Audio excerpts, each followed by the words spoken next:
At what point did it now become something that has become non-negotiable, sacrosanct, indivisible?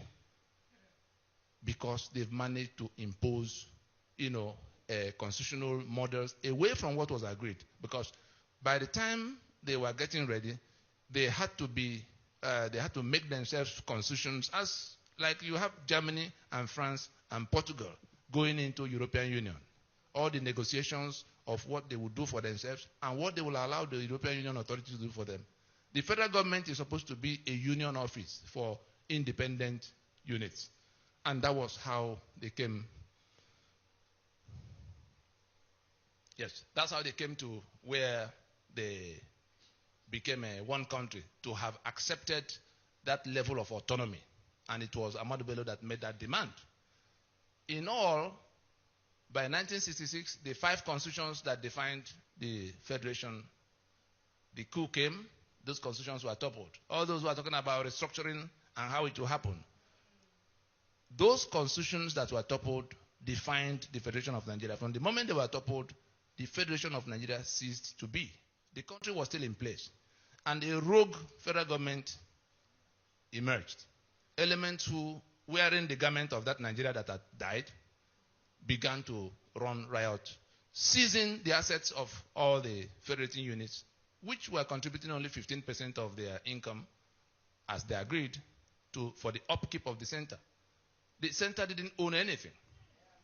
So we came from being a federation into this unitarianism. And by the time they were going to hand over in 1979, they had found a way to also work out something that became a constitution that was not discussed. And it was that constitution that was not discussed, in which they had created all kinds of structures from the 4 regions they met that were on ground in 1966. We have now 36 states created by decree. So a new majority has emerged.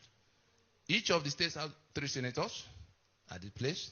So 4 local government areas, in which Kano alone has 44, and Lagos that had the same 20 local governments with them at the beginning is still keeping 20, whereas Kano had been broken into Kano and Jigawa. Between the 2 of them, they have 71 local government areas. What are they bringing to the treasury? Nothing.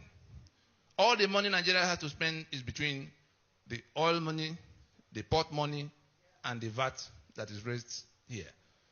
These people who bring nothing take 72% as of right in the place of sharing. And they're the ones who decide what other people will get, who they give more, who they give less. And in all of this, democracy, let me just refer to the documents you have in one of the documents, you see where we try to define democracy, that we do not have a democracy because democracy is government of the people, by the people, for the people. In those three legs of definition, government of the people means that you, in exercise of your right to your sovereign right, decide the supreme laws of the land. The constitution we have on the table today did not come from that process. And so we have not decided whether we will live together or how we will live. The second leg is of the people, meaning that only your vote can send people to government house. And when they get to government house, they can only function according to that constitution you already made. Do we have that? The third leg, for the people, meaning that those who wield government powers must do so not only in accordance with what was put in place in the constitution, but for your benefit. The reason we don't have the things that should have been coming to you as citizens is that you have not written the script of what should happen. And so you have in this constitution provisions that exclude responsibility towards you. Section 6C of your constitution absolves government of all responsibilities towards you. They don't owe you any school. They don't owe you any hospital. They don't owe you anything. Anything they do, they are doing out of the milk of human kindness. That is one. You have appropriation provisions. Section 81, Section 82 hands over the keys to the treasury to the president.